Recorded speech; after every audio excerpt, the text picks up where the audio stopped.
1000 police आणि 3500 वाहतूक police संपूर्ण दिल्लीत तैनात करण्यात आले आहेत.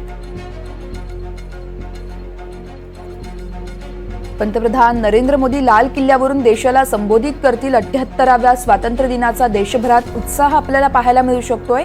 शिवाय राज्यात देखील अनेक ठिकाणी जल्लोषात स्वातंत्र्य दिन हा साजरा केला जाणार आहे.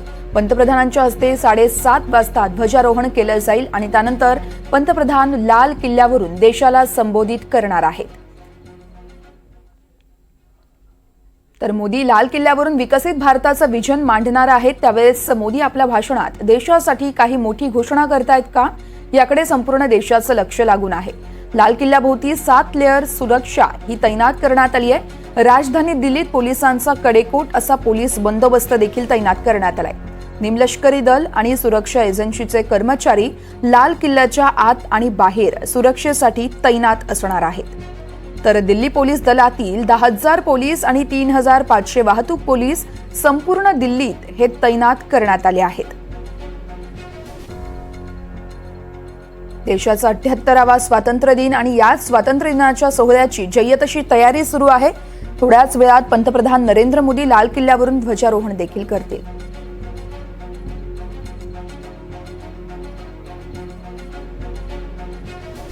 तर लाल किल्ल्यावरती नेमके कसे कार्यक्रम असणार आहेत आपण पाहतोय. लाल किल्ल्यावर पंतप्रधान नरेंद्र मोदी सकाळी 7:17 लाल किल्ल्यावर पोहोचणार आहेत. राष्ट्रध्वज फडकावल्यानंतर पंतप्रधान देशाला संबोधित करतील. कार्यक्रमासाठी 6000 विशेष पाहुण्यांना आमंत्रण देण्यात आलंय. तरुण, आदिवासी समाज, शेतकरी आणि महिला अशा विविध क्षेत्रातील पाहुण्यांना आमंत्रित करण्यात आलंय. पॅरिस ऑलिम्पिकमध्ये सहभागी भारतीय खेळाडू देखील यावेळेस उपस्थित असतील. विविध राज्य, केंद्रशासित प्रदेशातील सुमारे 2000 लोक पारंपरिक पोशाखात असतील. विविध ऑनलाईन स्पर्धांचे 3000 विजेते सहभागी होणार आहेत.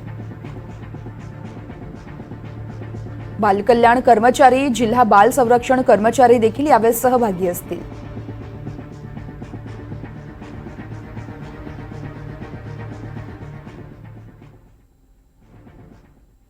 आपण पाहतोय सध्या अजित डोवल हे त्या ठिकाणी पोहोचले आहेत. लाल किल्ल्यावरती आता सगळेच मान्यवर पोहोचण्यास सुरुवात झाली आहे. पंतप्रधानांच्या हस्ते अगदी थोड्याच वेळात ध्वजारोहणाचा कार्यक्रम होणार आहे. त्यानंतर पंतप्रधान नरेंद्र मोदी हे देशाला संबोधित करणार आहेत.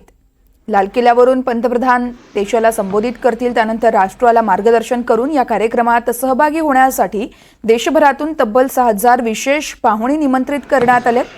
यामध्ये राज्यातील 123 पाहुण्यांचा समावेश आहे. यंदाच्या स्वातंत्र्य दिन सोहळ्याची संकल्पना 2047चा विकसित भारत अशी आहे.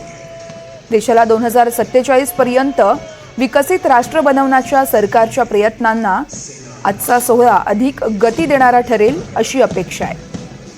आणि म्हणूनच या राष्ट्रबांधणीत योगदान देणाऱ्या विविध समुदायांच्या लोकांना या सोहळ्याचं साक्षीदार होण्यासाठी निमंत्रण देण्यात आलंय. युवा, आदिवासी, शेतकरी, महिला आणि इतर अशा अनेक घटकांचाही समावेश आहे. तसेच सरकारच्या विविध योजनांचे लाभार्थी देखील या कार्यक्रमात सहभागी असतील. तसेच पॅरिसमध्ये भारताचं प्रतिनिधित्व करणाऱ्या चमूला देखील लाल किल्ल्यावरती आमंत्रित करण्यात आलंय. ही थेट लाल किल्ल्यावरची दृश्य आपण पाहतोय. भारताचा आज 78वा स्वातंत्र्य दिन आहे आणि याच दिनानिमित्तानं लाल किल्ल्यावरती जय्यत अशी तयारीही करण्यात आली आहे. भव्य ध्वजारोहणाचा कार्यक्रम पार पडेल. पंतप्रधान नरेंद्र मोदी यांच्या हस्ते आज लाल किल्ल्यावर ध्वजारोहणाचा कार्यक्रम असेल. त्यानंतर पंतप्रधान देशाला संबोधित करतील.